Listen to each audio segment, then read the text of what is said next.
মেয়েদেরকে পটানো মানে জোর করে বা কৌশল করে কাউকে নিজের দিকে টেনে নেওয়া নয়, বরং সম্মান, বোঝাপড়া আর সত্যিকারের আচরণ দিয়ে তার মনে জায়গা করে নেওয়া।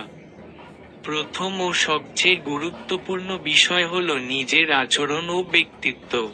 একজন ভদ্র, আত্মবিশ্বাসী ও সৎ মানুষ সবসময় আকর্ষণীয় হয়।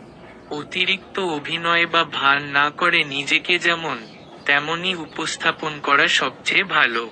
মেয়েদের পটানো বলতে অনেকেই ভুলভাবে শুধু চটকদার কথা বা বাহ্যিক কৌশলকে বোঝে। আসলে একজন মেয়ের মন জয় করার মূল চাবিকাঠি হলো সম্মান, সততা আর আন্তরিকতা। নিচে সহজ ও বাস্তব কিছু বিষয় তুলে ধরা হলো। প্রথমত, নিজেকে সম্মান করতে শিখুন। যে ছেলে নিজের লক্ষ্য, আচরণ আর কথাবার্তায় আত্মবিশ্বাসী, তাকে মেয়েরা স্বাভাবিকভাবেই গুরুত্ব দেয়। অযথা জাহির করা বা মিথ্যা বড়াই না করে নিজের মতো থাকাই সবচেয়ে আকর্ষণীয়। দ্বিতীয়ত, ভদ্র ব্যবহার খুব গুরুত্বপূর্ণ।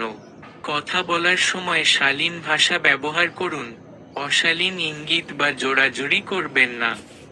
মেয়েরা সেই ছেলেকেই পছন্দ করে যে তাদের মতামতকে গুরুত্ব দেয় এবং সম্মান করে। তৃতীয়ত, ভালো শ্রোতা হন। শুধু নিজের কথা বললেই হবে না, তার কথাও মন দিয়ে শুনতে হবে। সে কি পছন্দ করে, কি নিয়ে ভাবছে, কি তাকে কষ্ট দেয় এসব জানতে চেষ্টা করুন। মন দিয়ে শোনা মানেই অর্ধেক মন জয় করা।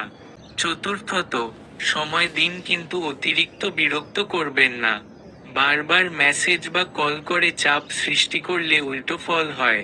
তাকে স্পেস দিন, এতে সে আপনাকে আরো বেশি সম্মান করবে। পঞ্চমত, সততা বজায় রাখুন।